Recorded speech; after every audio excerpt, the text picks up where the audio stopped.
Welcome to the Before Tacky podcast. I'm here with Jacopo Politi. He is the head of styling for Borsalino. I'm also here with my lovely co-hostess, actress, comedian, and model, Eugenia Kuzmina. And we're going to get started. So as always, Eugenia, I let the ladies go first. What's your first question, Jacopo? Jacopo, well, we're talking about hats today, right? Yeah. So what brought you to design? What brought you to design hats? Like, what is your history? Like, how did you come to, it's so specific and it's a very hard skill, right? I think custom hats specifically are really hard. Like, they have such a history. Like, what brought you to do that? Actually, it was really casual. It was really a coincidence. I started working on menswear with my career as a pret-a-porter designer. So I was actually concentrated in creating a total look. And it was around 2000 and 2001. And most of my clients, I was freelancing for some clients as a creative person. And most of my clients started asking me to produce ads and to have ads in the total look.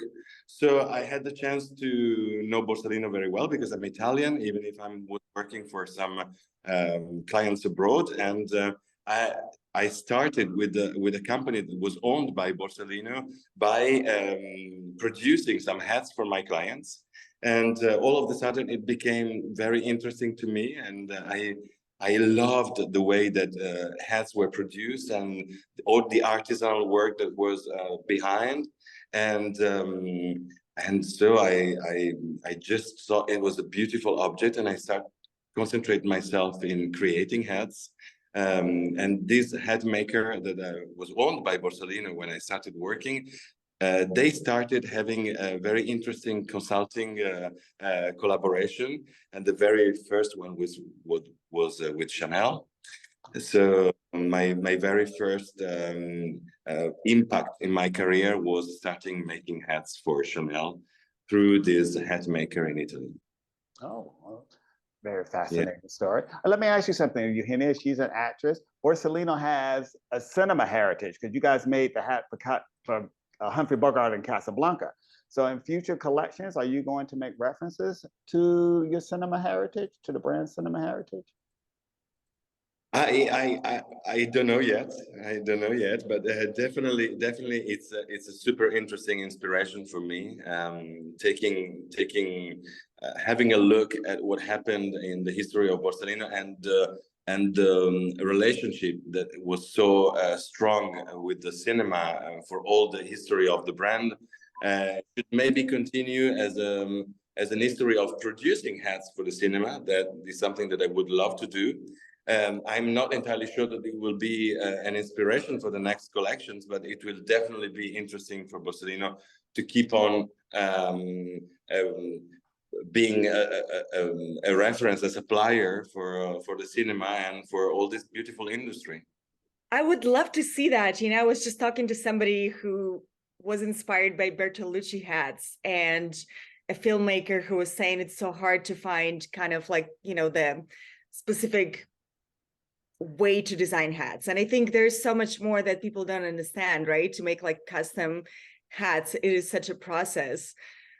Do you create design? Can you just talk a little bit about like what actually is the process of designing a hat? Or the process of designing hat is pretty when it's custom hats, I think we always need to have a look at the characteristic of the face of the person who's going to wear it, because definitely colors are very important when you have a colored skin. The color of the hat is very important for the look, for the final look.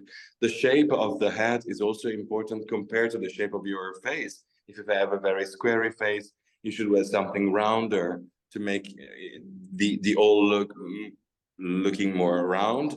If you have a very pointy face, maybe you should wear something round to make it look more in a balance. So colors, definitely, shape of the face, and also attitude. You're wearing today, yes, definitely, because today you are wearing a very casual hat.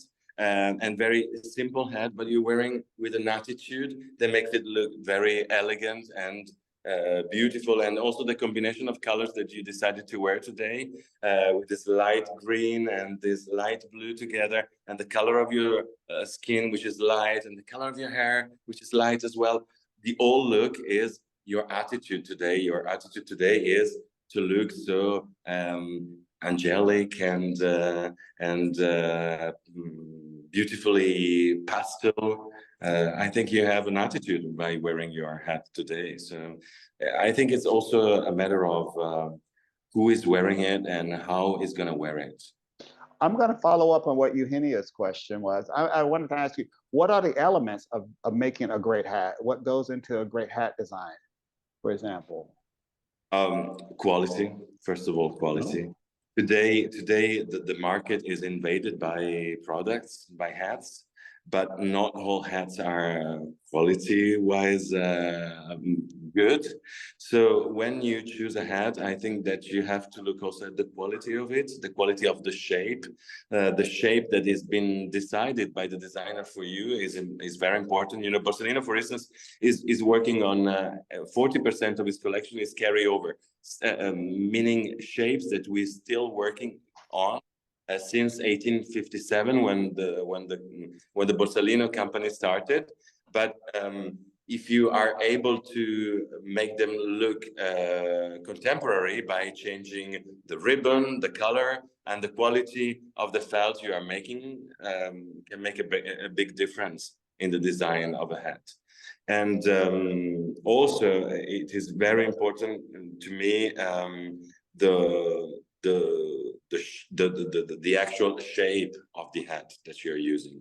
We are developing every season new shapes to have the most complete offer of different shapes, and also following the fashion trends by developing new shapes, like the little basco that I'm wearing today is a completely new shape for us. It was I want one. Collection. Yeah, it's a new shape for us. We never developed anything like this, and also this is a very dynamic hat, because if you want, you can just turn it on the other way. And you have one. Oh, look very similar now. Do you do masculine and feminine hats, or do you think you can just, translate it together? You can mix it up, and is that a thing like that? I've got a very sensitive difficulty in recognizing a border between the two. Today, I'm someone who's wearing pearls collier and a net t-shirt, and I'm wearing feathers and wearing paillettes. I'm not worried about mixing the genders. I think that one can wear what it wants now, and such an advantage, such a freedom that we have today, that to me make a difference between men's and women's hat. It's a shame, I would say. I love it. So you're taking the brand out of its comfort zone, I see. So what are you planning? Anything exciting? Everything is exciting to me now. Everything is exciting to me now. Every changement that I can make to make the brand moving through the future is something that makes me very happy. So if I can do something by keeping this heritage very strong, by translating it into something very contemporary, is my challenge. So I'm very interested in knowing new fabrics, new suppliers, new techniques, new prints, new way of stiffening the hats, making the pouching and the finishing of the felts new, and introducing new colors and introducing new techniques of binding the felts and destroying the straws. Everything interests me in the way that I would love to keep it very classic, but make it very iconoclastic at the same time. That's a little bit the challenge. I would love to be the king of the hats, but at the same time the people, the normal people of the hats. I want Borsalino to be the hat maker for everyone who feels like confident and comfortable to wear something fashionable and quality-wise amazing. Eugenia? What are some ways of innovative, like designing hats do you work with? Like, is there like 3D, or like, is there any way that you design hats with AIs, or like, is there any kind of innovation in that? But I always say something to people when they ask me why I choose to wear on hats. I think that when you are a designer, when you are a creative person, and you have the chance to work on an object, on a beautiful accessories like this, it's a great chance, because at the end of the 60s, we decided that wearing hats, ties, and gloves, it was a little bit out of freedom. So we decided that we should put these hats, the gloves, and the ties, for instance, in an armchair. And we didn't really work on them for ages. Actually, we still made skirts, dresses, pants over the 50s, the 70s, the 80s, the 90s. But actually, we didn't do anything about hats. We just kept it closed in an armchair, and we didn't really creatively work on them. Now that we have this chance, we have so much to do. We have 40 years of these hats closed in the cupboard, need to come ready to come out and become a new way of becoming creative, because there is a lot that we can do on hats, because nothing has been done for so much time. So very exciting, because it's really an accessory on which even technology and industrialization didn't take that much about the development of this item. And there is so much that we can do now, because everything needs to be done. We didn't really creatively work on hats in these last years. So much to do. Okay, my question then, okay, what should a man, or I guess, okay, a woman, or gender-free or gender fluid, or whatever the heck it is, these terms nowadays, what do you think they should wear? What type of style of hat should they wear to get noticed, for example? So I always, I'm a big fan of colors. So first of all, I think that the choice of a good color hat is already a statement, a choice. It's something that makes the difference on you. When you are simply wearing a black suit or a black T-shirt, having a beautiful lime bucket or an amazing coral casquette is immediately a statement. It's immediately something strong. And also, I was talking about the attitude before. I think that wearing a hat is already something that you do when you feel quite comfortable about yourself, about your image, about your personality, about the way that you are showing yourself to the other. So if you don't need to have something extremely special in you, you just have to have the confidence to have it on your face. Also, this is another very important thing. We are wearing hats on our face, which is the first thing that people, when they meet us, they see. When it's the first, it's our business card. The face is our card. So when you're wearing a hat on top of your business card, that means that you are already talking about your personality and your statement, your way of being. And today also, what I feel important is to feel that your hat is not something which is limiting you.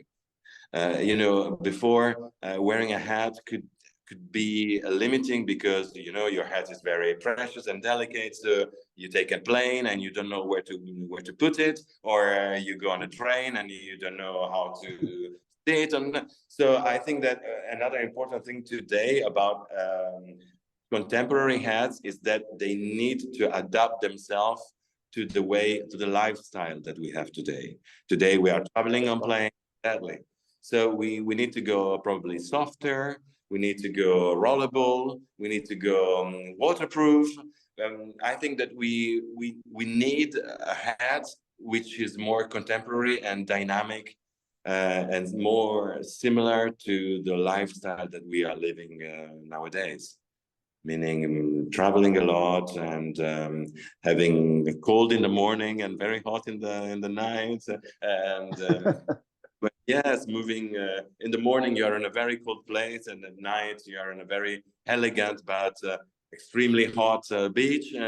So I think that the dynamism, I don't know if it does exist in this world, but the way of being dynamic is something very winning on a hat nowadays.